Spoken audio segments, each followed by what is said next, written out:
like literally a chemist. That's why you see the shirt. It says Black Chemists Matter, because that is what I do. One of the other things that I also do, in addition to making my own hair products, I also go to career days. Sometimes I'll go up to high schools and talk to the high school students up there.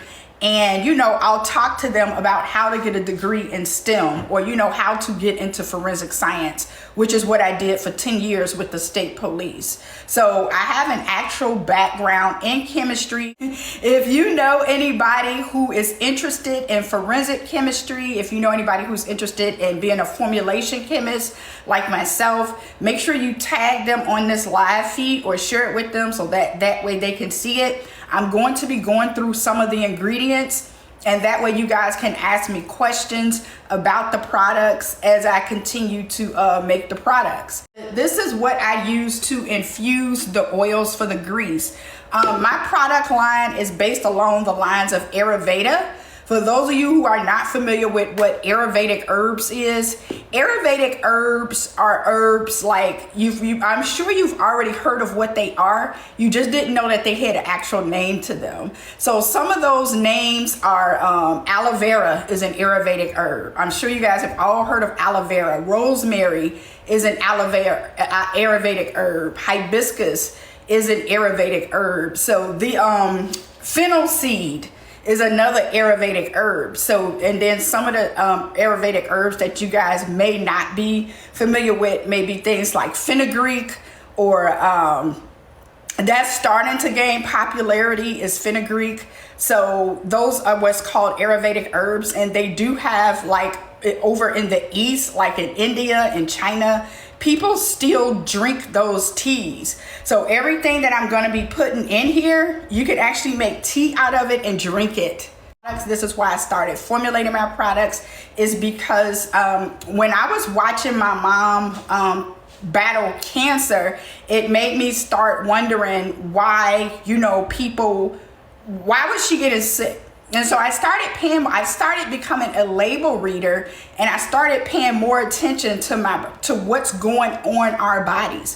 For those of you who know, your skin is your largest organ, and anything you put on your skin can be absorbed through your body and then get into like your circulatory system and things like that. So that is one of the reasons why I started making my own products. Yeah, so hemp seed oil is what's considered a dry oil.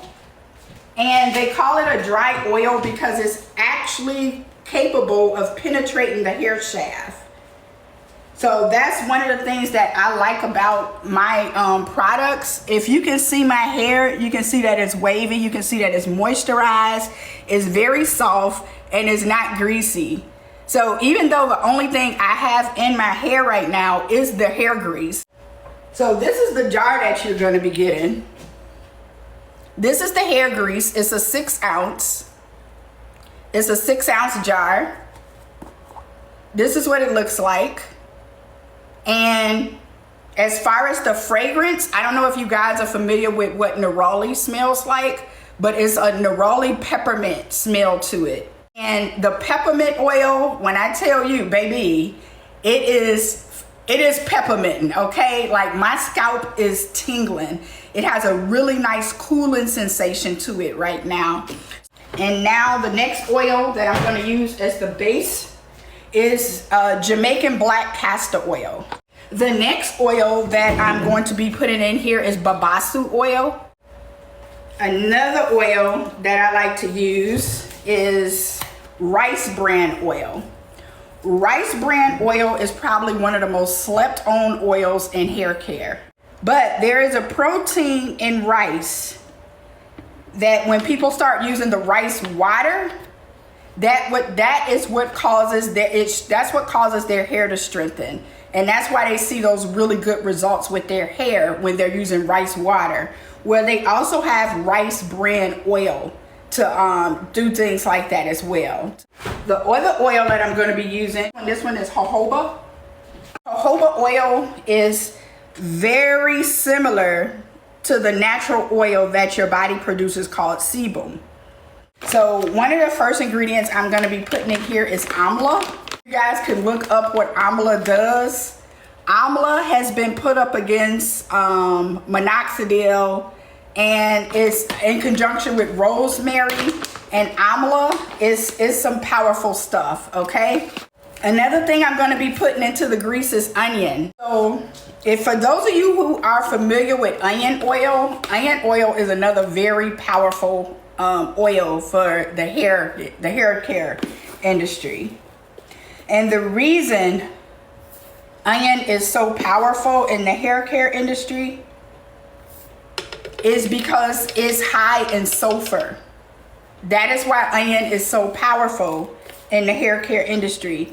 And if you're familiar, if you remember from biology, which you probably don't, which is cool, onion contains sulfur, and your hair also contains sulfur. If you remember, the hair is made up of what's called disulfide bonds. So when you add sulfur to your hair, or if you add a product that's high in sulfur, make sure that's what helps your hair to flourish. So that's why I add the onion to this grease, okay? All of the goodness is going to be in this product. This is another thing that I'm going to go ahead and put in here. It's called diatomaceous earth. And for those of you guys may be familiar with diatomaceous earth, and the benefits of diatomaceous earth are plentiful. Some of you may use it. It's a food grade diatomaceous earth, and then there's a chemical grade diatomaceous earth. Of course, I use the food grade diatomaceous earth because it is going on the body. But the benefits of diatomaceous earth is it is like 100% silica. So your hair is made up of mostly silica and sulfur. Those are two main components of what your hair is made up of. So silica rich products are really good for the hair. You can actually make a dry shampoo with diatomaceous earth. And I also use diatomaceous earth in my deodorant that I make because it is good at absorbing moisture. When it's used as a deodorant, is really good for that. It's also really good as a toothpaste as well. So some toothpastes, you'll see diatomaceous earth in there. You can actually put it in water, mix it up, and drink it. So that is why I have the diatomaceous earth in this grease. Okay, because I'm telling you, the grease is not to be played with. This is called shikakai. This is a shikakai pod. You can get this in an oil. You can get it in a powder. I like to use the actual pods because, again, this machine is going to ground everything up. It's going to break open the shells. It's going to break up everything that's encapsulating the products that I'm putting in here. So like any seeds or any pods, this machine is going to ground everything up, and I'm just going to drop them into here.